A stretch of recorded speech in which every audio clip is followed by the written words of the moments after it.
เคสบายดีเนาะวันนี้ก็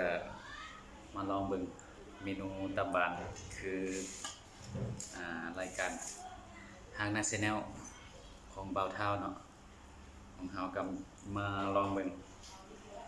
ของเฮาอยู่ฝั่งลาวอันนี้ขาลายกับตาบาดลองเบิ่งเนาะมันสิแซ่บคือเบาเท่าว่าบ่อันนี้คือแจ่วเพียเฮาเฮ็ดมาแล้วอันนี้เนาะเฮาเฮ็ดมาแล้วครับปรับปรุงมาเรียบร้อยแล้วแต่ว่ามันก็เครื่องมันก็เฮาใส่ครบเรียบร้อยแล้วอันนี้คือผักมีหมากมะระพร้อมคือที่เบาเท้าแนะนำลองจวดจาดลองเบิ่งนี่เนาะลองเบิ่งก่อนอื่นหมดก็ลองตับหวานมันก็สดๆอยู่ยังมีเลือดอยู่หน่อยนึง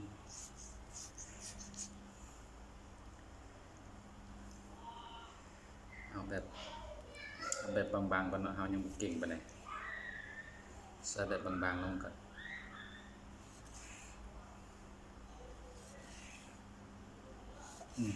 เบิ่งคือสิเป็นตาแซ่บแบบคือบ่าวเท้าเราแนะนำเนาะ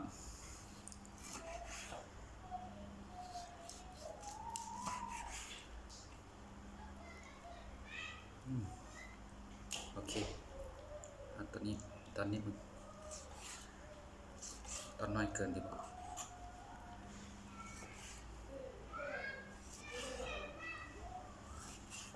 ซอยเมื่อประเดี๋ยวยังกินประเดี๋ยวเนาะ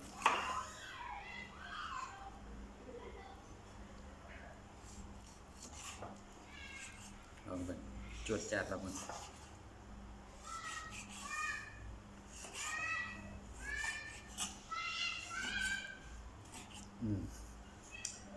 ทีนี้มาซีนขลาย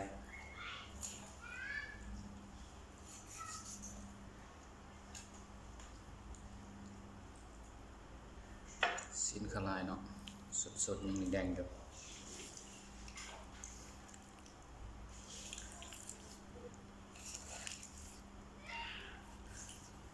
ยังหยาบไปหนึ่งซีนขลายยังหยาบไปหนึ่งเด้อพี่น้องเด้อ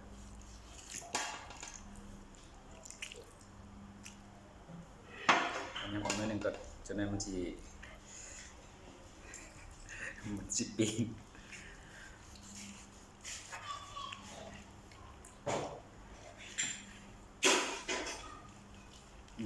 ซอยหยาบให้ดีหยาบหน่อยหนึ่งสักน้ำมันก่อน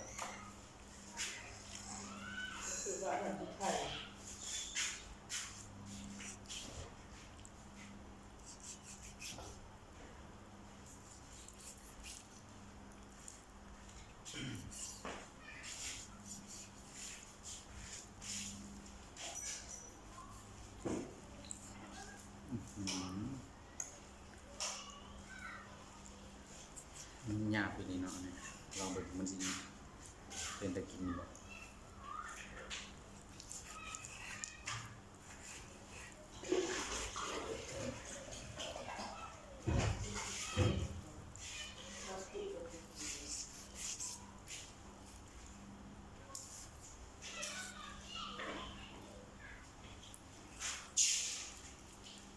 มือใหม่ซอยยังบ่เก่งซ้ำ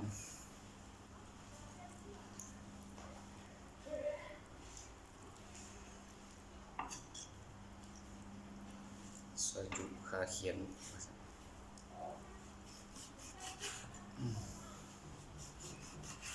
ยากอยู่แต่ว่าเวลาซอยมาแล้วมันก็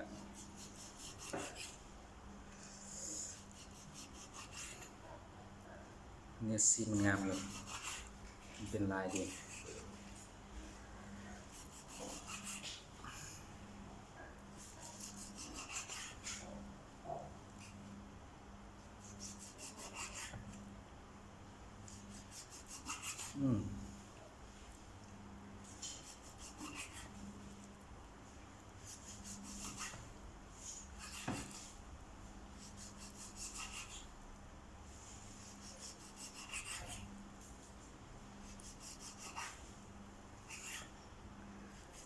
ใส่ด้านหนึ่งช่วงซอยซีนลองก่อนนะ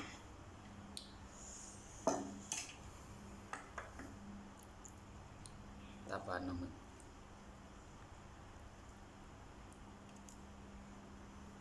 แบบนี้น้องลองเบิ่งคือบ่าวเท้าเห็ดแซ่บบ่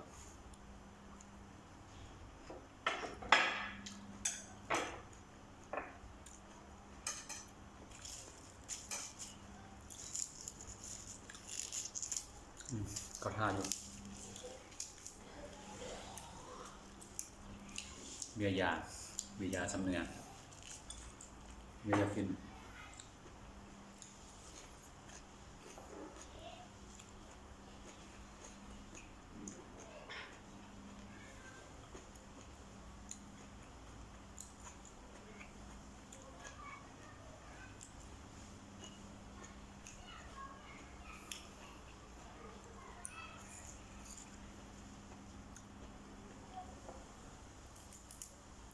ก็มาบ้างละแบบเบาเท้าแนะนำเนาะแซ่บมาสั่นลองเบิ่ง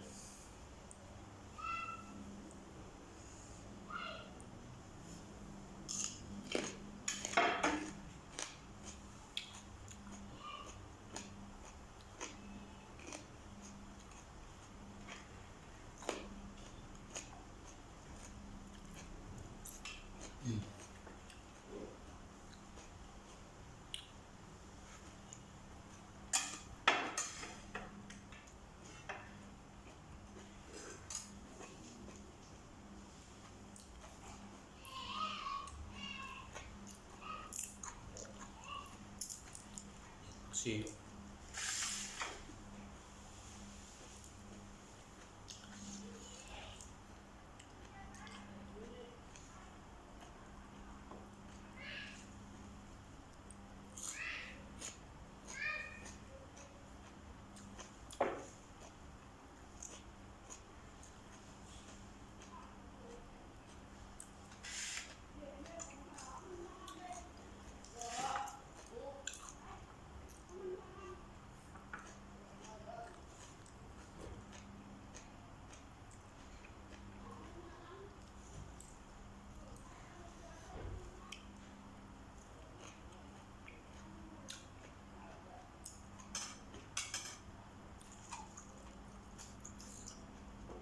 มียาสำเนียงขมลำ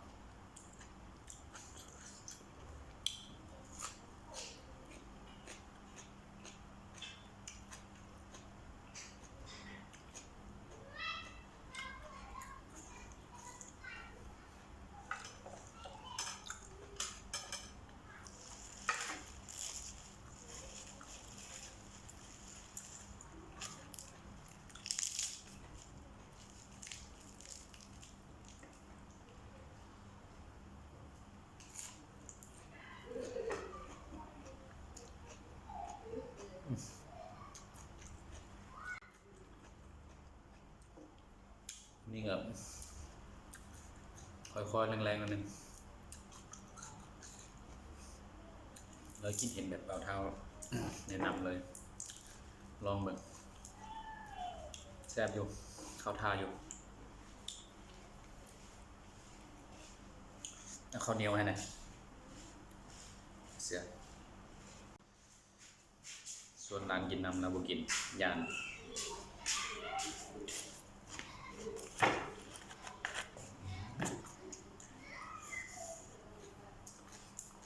นอนอยู่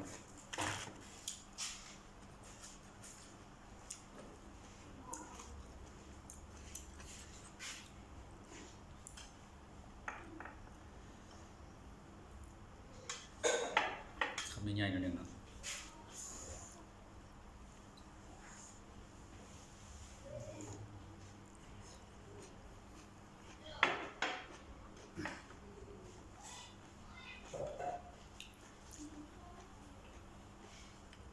มา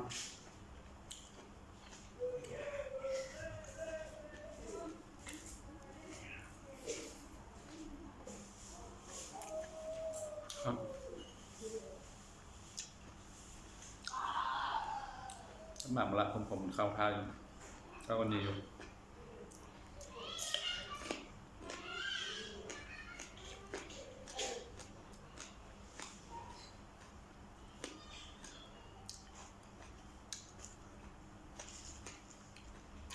แบบนี้นะ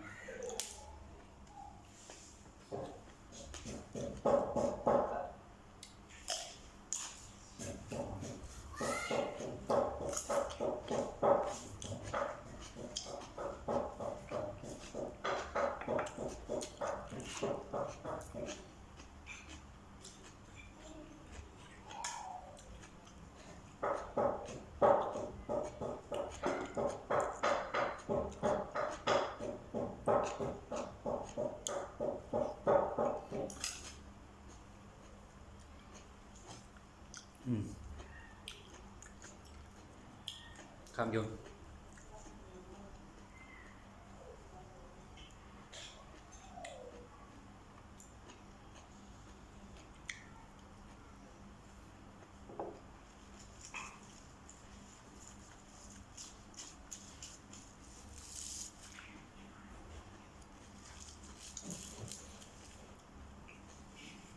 เริ่มเผ็ด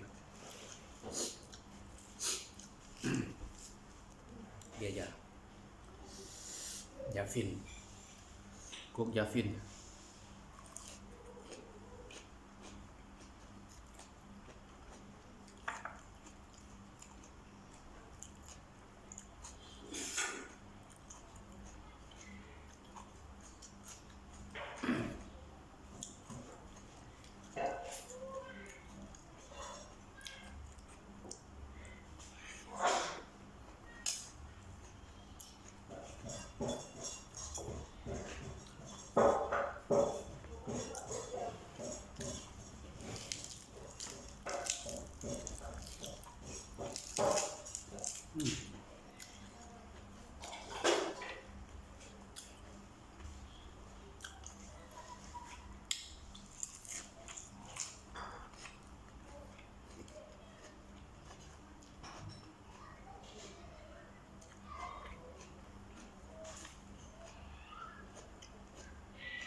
ตับมันเป็นหวานๆ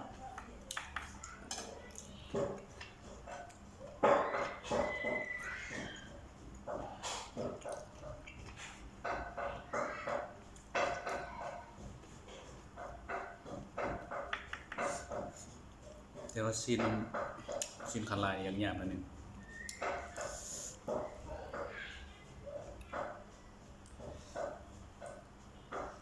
อย่างเงี้ยมันนึงซีน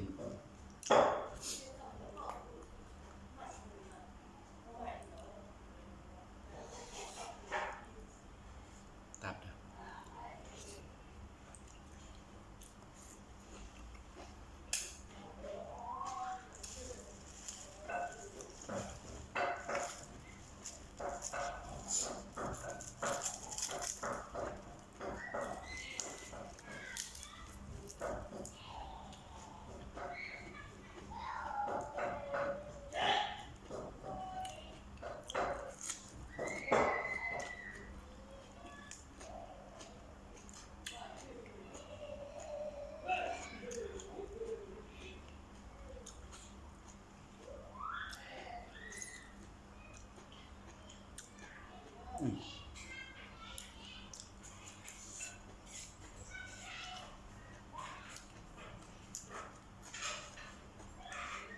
แซ่บดีแซ่บไปเลยเพิ่มดังที่เบาเท้าแนะนำแล้วก็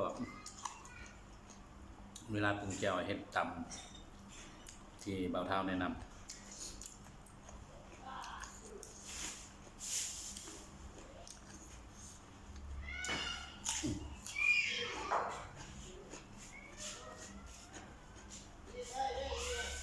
ครับ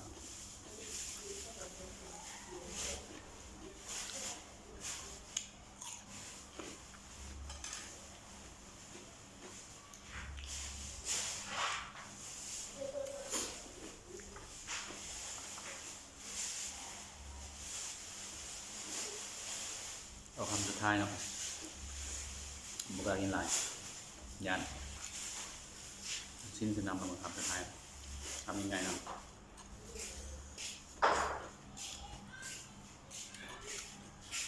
เดี๋ยวพี่น้องเด็ก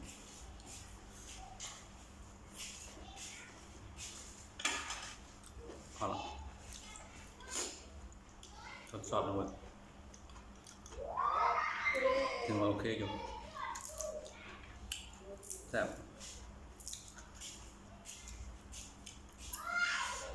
ผมจะมีคลิปต่อไปเนาะคลิปนี้ทดสอบมันก่อน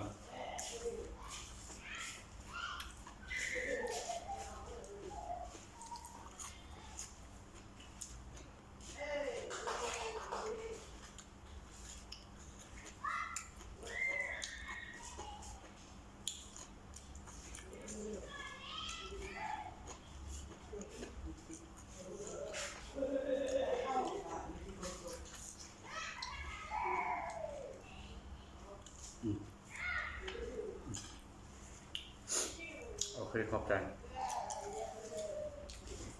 เป็นวันนี้เป็นอยากจะฝากพี่น้องติดตามช่องใหม่เด้อมีชายชาแนลเฮ็ดตามแบบที่เบาเท้าแนะนำลองเบิ่งเนาะว่ามันสิโอเคบ่แซ่บสำนักก็คือว่าแซ่บอยู่โอเคถึกใจเป็นยังไงก็ฝากติดตามฟังถึกใจก็ติดตาม Subscribe ให้แน่กดไลค์กดแชร์ถ้าถึกใจเพื่อเป็นกำลังใจมีคลิปต่อไปเนาะโอเคขอบใจเด้อ